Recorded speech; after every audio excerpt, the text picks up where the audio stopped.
Thiruvananthapuram കാട്ടാക്കടിയിൽ CPM അധിക്ഷേപത്തിൽ മനം നൊന്ത് പഞ്ചായത്ത് അംഗം ജീവനൊടുക്കി. ആര്യനാട് പഞ്ചായത്ത് മെമ്പർ ശ്രീജയാണ് ആസിഡ് കുടിച്ച് ജീവനൊടുക്കിയത്. ശ്രീജയ്ക്കെതിരെ CPM രാഷ്ട്രീയ സമരം സംഘടിപ്പിച്ചതിന് പിന്നാലെയാണ് ആത്മഹത്യ. കൊള്ളക്കാരി എന്ന് ആക്ഷേപിച്ച് ഫ്ലെക്സ് ബോർഡ് വയ്ക്കുകയും ഇവർക്കെതിരെ പ്രതിഷേധ ധർണ സംഘടിപ്പിക്കുകയും ചെയ്തിരുന്നു. വിവരങ്ങളുമായി വിനീഷ് ചേരുകയാണ്. വിനീഷ്, CPM അധിക്ഷേപത്തിന് പിന്നാലെ തന്നെയാണ് പഞ്ചായത്ത് അംഗം ആത്മഹത്യ ചെയ്തിരിക്കുന്നത്. എത്രത്തോളം പ്രതിഷേധം ഇതിനകം ശക്തമായി കഴിഞ്ഞു? പ്രശാന്ത്. ഇത് ഈ വിഷയത്തിലുള്ളത്. കാരണം CPM-ന്റെ വ്യാജ പ്രചരണങ്ങളിലാണ് പഞ്ചായത്ത് അംഗത്തിന് ജീവൻ നഷ്ടമായത് എന്നാണ് ഇപ്പോൾ ആരോപണമായി ഉയരുന്നത്. മാത്രമല്ല, നേരത്തെയും ഈ ശ്രീജ ആത്മഹത്യക്ക് ശ്രമിച്ചിരുന്നു. ശ്രീജയ്ക്ക് സാമ്പത്തിക പ്രതിസന്ധികൾ ഉണ്ടായിരുന്നു. മകളുടെ കല്യാണവുമായി ബന്ധപ്പെട്ട് കോട്ടയ്ക്കകം വാർഡ് മെമ്പറാണ്. ആര്യനാട് പഞ്ചായത്തിലെ കോട്ടയ്ക്കകം വാർഡ് മെമ്പറാണ് ശ്രീജ.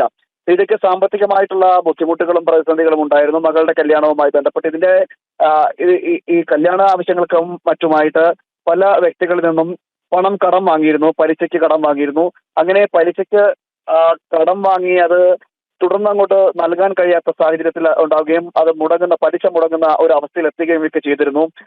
ഇതോടുകൂടിയാണ് ഈ പഞ്ചായത്തിലെ CPM അംഗങ്ങൾ, പഞ്ചായത്ത് പ്രസിഡന്റിന്റെ നേതൃത്വത്തിലുള്ള സംഘം വ്യാജ പ്രചരണങ്ങൾ അയച്ചുവിടാൻ തുടങ്ങിയതെന്നാണ് ഇപ്പോൾ പ്രാദേശിക കോൺഗ്രസ് നേതാക്കൾ ആരോപിക്കുന്നത്. അങ്ങനെ വ്യാജ ആരോപണങ്ങൾ അയച്ചുവിട്ടുകൊണ്ട് കോട്ടയ്ക്കകത്തെ കുറുവ സംഘത്തിന്റെ നേതാവ് കള്ളി എന്നടക്കമുള്ള പരാമർശങ്ങൾ നടത്തിക്കൊണ്ട് വലിയ രീതിയിൽ ആക്ഷേപങ്ങൾ അയച്ചുവിട്ടു. ഇതോടെ ശ്രീജ മാനസികമായിട്ട് സംഘർഷത്തിൽ ഏർപ്പെടാൻ, അല്ലെങ്കിൽ സംഘർഷം ഉണ്ടാകുന്ന, മാനസികമായ ബുദ്ധിമുട്ടുകളും സംഘർഷവും ഉണ്ടാകുന്ന ഒരു സാഹചര്യം ഉണ്ടായിരുന്നു. നിരന്തരം CPM വേട്ടയാടി എന്നാണ് നമുക്ക് മനസ്സിലാക്കാൻ കഴിയുന്നത്. അങ്ങനെ നിരന്തരം വേട്ടയാടൽ വന്നതോടുകൂടി തന്നെയാണ് ശ്രീജ പ്രതിരോധത്തിലാക്കുകയും പ്രശാന്ത്, ഈ ശ്രീജയുടെ പഞ്ചായത്ത് അംഗത്തിന്റെ ആത്മഹത്യ CPM ആണ് ഇപ്പോൾ പ്രതിക്കൂട്ടി നിൽക്കുന്നത്. CPM സമരത്തിന് പിന്നാലെ, അധിക്ഷേപത്തിന് പിന്നാലെ ശ്രീജയെ ആക്ഷേപിക്കുന്ന, അവഹേളിക്കുന്ന രീതിയിലുള്ള ഫ്ലെക്സ് ബോർഡുകളടക്കം സ്ഥാപിച്ചിരുന്നു. ഇതിൽ മനം നൊന്താണ് മരണം എന്നുള്ള ഒരു വിമർശനം ഉയരുമ്പോൾ, പ്രതിഷേധം ഉയരുമ്പോൾ CPM ഏതെങ്കിലും തരത്തിലുള്ള വിശദീകരണവുമായി രംഗത്ത് വരുന്നുണ്ടോ? CPM-ന്റെ ഭാഗത്തു നിന്ന് ഇതുവരെ വിശദീകരണങ്ങളൊന്നും ഈ വിഷയത്തിൽ ഉണ്ടായിട്ടില്ല. CPM അംഗങ്ങളാരും ഈ വിഷയത്തിൽ അനുബന്ധിച്ച് പ്രതികരിക്കുവാനും തയ്യാറായിട്ടില്ല. പക്ഷേ കഴിഞ്ഞ ദിവസം, അതായത് ഇന്നലെ, ഈ കോട്ടയ്ക്കകത്തും ആര്യനാട് പഞ്ചായത്തിലുമായി പ്രതിഷേധം നടന്നിരുന്നു. ആ പ്രതിഷേധത്തിൽ വലിയ ജനാവലിയെ പങ്കെടുപ്പിച്ചുകൊണ്ടായിരുന്നു പ്രതിഷേധം CPM-ന്റെ ഭാഗത്തു നിന്നും. അവിടെ ഫ്ലെക്സ് ബോർഡ് അടക്കം സ്ഥാപിക്കുന്നു. അതോടൊപ്പം തന്നെ പോസ്റ്ററുകൾ പതിപ്പിക്കുന്നു. ശ്രീജ കുറുവ സംഘത്തിന്റെ നേതാവാണ്, കള്ളിയാണ് എന്ന തരത്തിലൊക്കെ എഴുതി പിടിപ്പിച്ച പോസ്റ്ററുകൾ സ്ഥാപിച്ചിരുന്നു. അങ്ങനെ ഇതേ തുടർന്നാണ് ഈ ആത്മഹത്യയിലേക്ക് അഭയം പ്രാപിക്കുന്ന നിലയിലേക്ക് ശ്രീജയുടെ മാനസികാവസ്ഥ ചെന്നെത്തിയത് എന്നാണ് ഇപ്പോൾ നമുക്ക് മനസ്സിലാക്കാൻ കഴിയുന്നത്.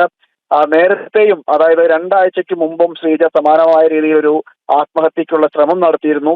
ആ ശ്രമം നടത്തി തിരുവനന്തപുരം മെഡിക്കൽ കോളേജിൽ അടക്കം ചികിത്സ തേടുകയും ചെയ്തിരുന്നു. തുടർന്ന് വീട്ടിലെ ബന്ധുക്കളും അതോടൊപ്പം തന്നെ പ്രാദേശിക നേതാക്കൾ, കോൺഗ്രസിലെ തന്നെ പ്രാദേശിക നേതാക്കളടക്കം ശ്രീജയെ ഒന്ന് കാണുകയും ഈ പ്രശ്നപരിഹാരം ഉണ്ടാകാം, അല്ലെങ്കിൽ ഇത്തരത്തിലുള്ള തീരുമാനം എടുക്കാൻ പാടില്ല എന്നടക്കമുള്ള കാര്യങ്ങൾ പറഞ്ഞുകൊണ്ട് ശ്രീജയെ അനുനയിപ്പിക്കുകയും മാനസികമായിട്ട് പിന്തുണ നൽകുകയും ഒക്കെ ചെയ്തിരുന്നു. എന്നാൽ അതിന് പിന്നാലെ ശ്രീജ ഡിസ്ചാർജ് ചെയ്ത് വീട്ടിലെത്തിയതിനു ശേഷവും ഈ പ്രതികാര നടപടി CPM-ന്റെ ഭാഗത്തു നിന്ന് തുടർന്നു എന്നാണ് നമുക്ക് മനസ്സിലാക്കാൻ കഴിയുന്നത്. അതിനുശേഷമാണ്, അതായത് ആശുപത്രി വിട്ട് വീട്ടിൽ റെസ്റ്റ് എടുക്കുന്നതിനിടയിലാണ് വീണ്ടും പ്രതിഷേധങ്ങൾ സംഘടിപ്പിക്കുകയും ഇത്തരത്തിൽ ഫ്ലെക്സ് ബോർഡുകളും പ്രതിഷേധ യോഗങ്ങളും പോസ്റ്റർ ഒട്ടിക്കുന്നതടക്കമുള്ള നടപടികളിലൂടെ ആക്ഷേപങ്ങൾ ചൊരിയുന്ന ഒരു സാഹചര്യം ഉണ്ടാകുന്നത്. ഇതോടുകൂടിയാണ് ശ്രീജ വീണ്ടും പ്രതിരോധത്തിലാകുകയും മാനസികമായിട്ട് സമ്മർദ്ദത്തിലാകുകയും ചെയ്തു. അങ്ങനെ മാനസിക സമ്മർദ്ദത്തെ തുടർന്ന് ജീവനൊടുക്കിയത് എന്നാണ് ഇപ്പോൾ നമുക്ക് മനസ്സിലാക്കാൻ കഴിയുന്നത്. വലിയ രീതിയിൽ പ്രശാന്ത്, ഇവിടെ ഈ ശ്രീജയെ CPM നേതൃത്വം, CPM പ്രവർത്തകർ വിടാതെ പിന്തുടർന്നു എന്നാണ് ഇപ്പോൾ പ്രശാന്തിന്റെ വാക്കുകളിൽ നിന്ന് മനസ്സിലാക്കുന്നത്. കാരണം ആത്മഹത്യയിലേക്ക് ജീവൻ ഒടുക്കുന്ന നിലയിലേക്ക് സാഹചര്യം എത്തണമെങ്കിൽ അത്രത്തോളം സമ്മർദ്ദം ഉണ്ടായിട്ടുണ്ട്, അത്രത്തോളം ഭീഷണി ഉണ്ടായിട്ടുണ്ട്, അത്രത്തോളം അവഹേളനം സഹിക്കേണ്ടി വന്നിട്ടുണ്ട്, നേരിടേണ്ടി വന്നിട്ടുണ്ട്. ഇത്രത്തോളം CPM പ്രവർത്തകർ, നേതൃത്വം ശ്രീജയെ അപമാനിക്കാൻ, അവഹേളിക്കാൻ കാരണം എന്താണ്? അത്തരത്തിലുള്ള വിമർശനങ്ങളും വിലയിരുത്തലുകളുമാണ് ഉയരുന്നത്.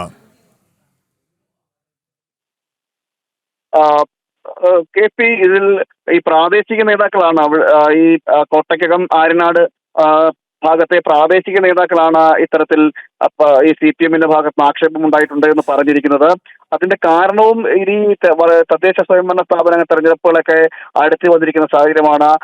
ഭരണ തുടർച്ച ഉണ്ടാകാൻ സാധ്യതയില്ല എന്നതടക്കമുള്ള കാര്യങ്ങൾ നമുക്ക് മനസ്സിലാക്കാൻ കഴിയുന്നുണ്ട്. മാത്രമല്ല എല്ലായിടങ്ങളിലും, എല്ലാ വാർഡുകളിലും, എല്ലാ പഞ്ചായത്തുകളിലും CPM ഭരിക്കുന്ന അടക്കമുള്ള എല്ലാ വാർഡുകളിലുമെല്ലാം CPM-നെതിരായിട്ടുള്ള ഒരു ഭരണവിരുദ്ധ വികാരം ഉടലെടുക്കുന്ന ഒരു സാഹചര്യമുണ്ട്. സംസ്ഥാനത്ത് ആകെ ഇത്തരത്തിലുള്ള ഒരു ഭരണവിരുദ്ധ വികാരം നിലനിൽക്കുന്നുണ്ട്. ഈ ഒരു സാഹചര്യത്തിൽ കൂടിയാണ് ഇത്തരം തദ്ദേശ സ്വയംഭരണ സ്ഥാപനങ്ങളുടെ തെരഞ്ഞെടുപ്പ് കൂടി അടുത്ത് നിൽക്കുന്ന ഒരു കാലം കൂടിയാണ്. അത് മുന്നിൽ കണ്ടുകൊണ്ടാണ് CPM ഇത്തരത്തിൽ രാഷ്ട്രീയ തന്ത്രത്തിന്റെ ഭാഗമായിട്ട് ഇത്തരത്തിലുള്ള അധിക്ഷേപങ്ങൾ, അതായത് ശ്രീജയെ കള്ളിയാണ്, അല്ലെങ്കിൽ സാമ്പത്തിക ക്രമക്കേട് നടത്തുന്നവളാണ്, തട്ടിപ്പുകാരിയാണ് എന്നതടക്കമുള്ള കാര്യങ്ങൾ വരുത്തി തീർക്കുവാനുള്ള ഒരു ഗൂഢശ്രമം നടത്തുന്നത്. ഈ ഗൂഢശ്രമത്തിന്റെ ഭാഗമായിട്ടായിരുന്നു പ്രതിഷേധ യോഗങ്ങളും മറ്റും സംഘടിപ്പിക്കുകയും പോസ്റ്റർ ഒട്ടിക്കുന്ന അടക്കമുള്ള കാര്യങ്ങൾ ചെയ്തത്. ഇതോടുകൂടിയാണ് ശ്രീജയെ സമ്മർദ്ദത്തിലാഴ്ത്തുക എന്നതടക്കമുള്ള കാര്യങ്ങളായിരുന്നു ഈ CPM നേതാക്കൾ ചിന്തിച്ചത്. അതോടൊപ്പം തന്നെ വാർഡ് പ്രസിഡന്റും പഞ്ചായത്ത് പ്രസിഡന്റും ചിന്തിക്കുന്നത്. ഇതാണ് പിന്നീട് ശ്രീജയ്ക്ക് തന്നെ ജീവനൊടുക്കാൻ ഉള്ള പ്രേരണയിലേക്ക്, മാനസിക വ്യഥയിലേക്കെല്ലാം എത്തിച്ചത് എന്നാണ് ഇപ്പോൾ മനസ്സിലാക്കാൻ കഴിയുന്നത്. എന്തായാലും CPM-ന്റെ പ്രതിഷേധങ്ങളിലൂടെയും അതോടൊപ്പം തന്നെ മാനസിക സമ്മർദ്ദം ഏൽപ്പിക്കുന്ന നടപടികളിലൂടെയും എല്ലാം ഒരു ജീവൻ നഷ്ടപ്പെട്ടിരിക്കുന്നു എന്നതാണ് ഏറ്റവും എടുത്തു പറയേണ്ടത്.